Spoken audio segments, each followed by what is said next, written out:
Hey guys, welcome back to the channel. In the last video, we went through the 7-step sourcing process and why the procurement or the sourcing function in any organization is important. In today's video, we're going to be doing a quick dive into the first stage of the 7-step sourcing process. This is called category assessment. I'll be going over some fundamental pillars or objectives that you need to achieve in this stage so that you can have a successful sourcing project. So without much further ado, let's jump right into the video.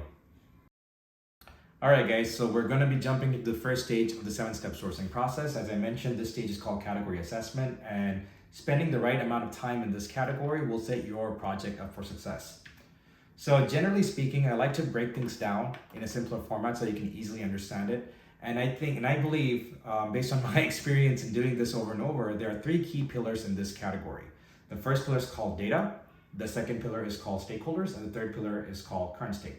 And if you're actually putting time to understand these three things together, then you'll have a really strong foundation, and therefore you will be able to drive the strategy and other elements, other stages of this project. So let's jump into each and every single stage. So the first stage is called data. And the data establishes a foundation. It's important that you're looking at the right set of data for the right categories or services, and you're ensuring that you're looking at the data in the right light. So what I like to look at is the data sources. So for any sourcing project, I believe there are 2 data sources. One is the purchase order history, and another one is the invoice history. You want to look at these 2 data sets together because there are times where you have issued a purchase order, but you've not yet received the product or been invoiced for it, which basically means you're not yet on the hook or you've not spent that money on it. So it's important to ensure that timing is important, and this is where these 2 data sets come into play. The time frame for this data generally, or establishing your baseline, is 12 months. And the reason why you want to actually establish 12-month database is because you're going beyond just a outlier, you're looking at a full trend. So I like to go a little further. So what you want to do is you want to actually export a 3-year data set if possible, and this ensures that you're looking not just at the last 12 month snapshot, but you're looking at the trend. How has this category evolved over that time frame? In addition to just the purchase order history or the invoice history data, there's one more data set that you should really look into. And this data set is the contracts.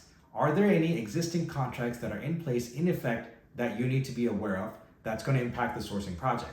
So if there are any of those contracts, you want to understand what are the timing, when is that contract expiring, or are there any clauses that prevents you from actually doing a RFP? So incorporating that data piece will ensure that you can assess the timing on when you want to do the sourcing project. The second piece are the data attributes. So I'm not going to go through every single attribute here, but overall, the attributes are like pieces of a puzzle. If you don't have the key attributes, you're still looking at an incomplete picture. So it's important to look at all these different attributes and ensure that you actually have the right data sets and the attributes to be able to paint the right picture. And the last piece is the spend review. You want to understand the spend, not just about what you spent in the past 12 months, but also how is the spend differentiated by suppliers, and how is the spend differentiated by the items? So for example, if you're looking at, let's say, different screws, you want to understand, are we buying screws from just one supplier, or are we buying screws from multiple suppliers?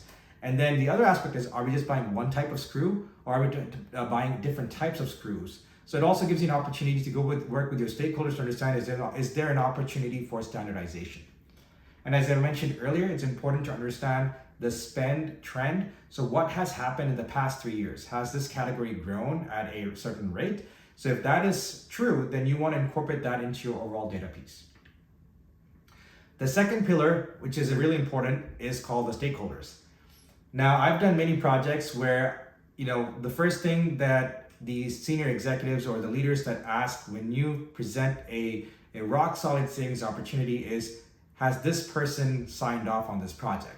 Or has that person signed off?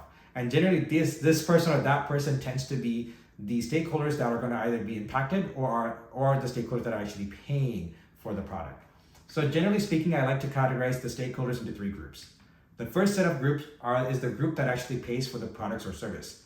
These are the cost center owners. They're actually paying for this product on a monthly basis, and therefore they need to be part of this process, because if you are changing to a new supplier and there is a slight cost increase or decrease, it can impact their budget. So you need to make sure that you're keeping them as part of the whole process.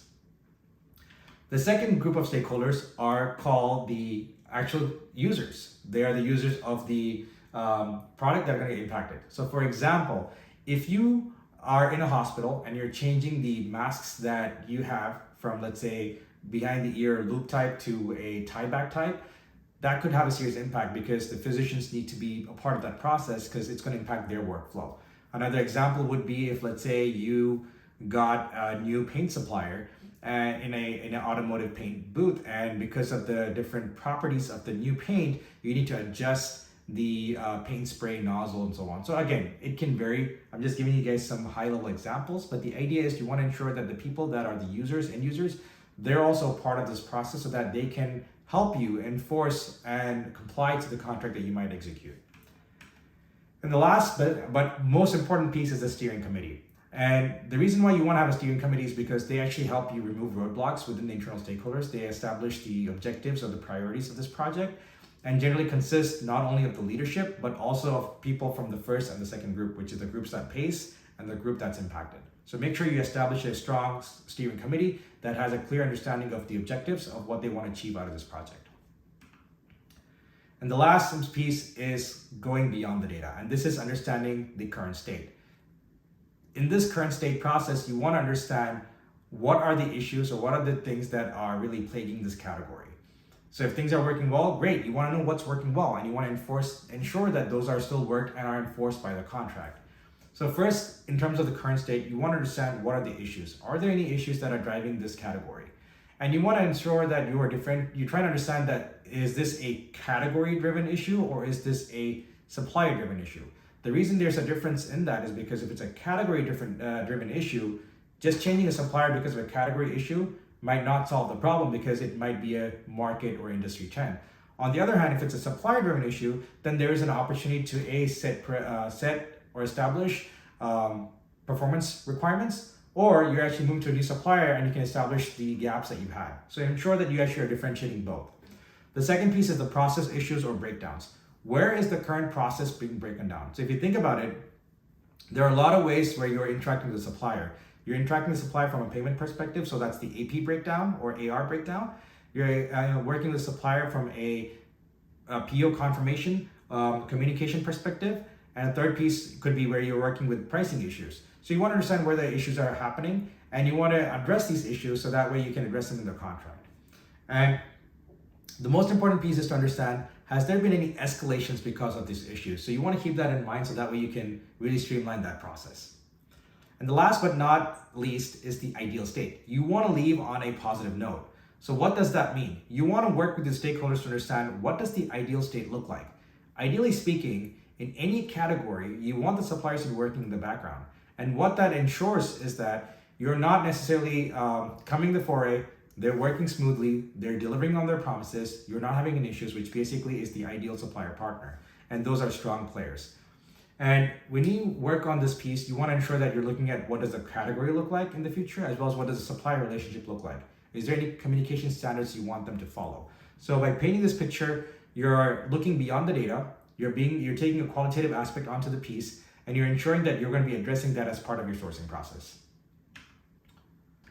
All right, so I know we went through a lot of different elements in here, but I want to do a quick recap. So for this category assessment stage, there are 3 key pillars that you need to keep in mind. The first pillar is data, the second pillar is stakeholders, and the third pillar is current state. So if you're able to piece all these 3 pieces together, then you should be able to have a strong foundation for this project. In terms of a cheat sheet, so that you know what are the key objectives or outcomes that you need to keep in mind.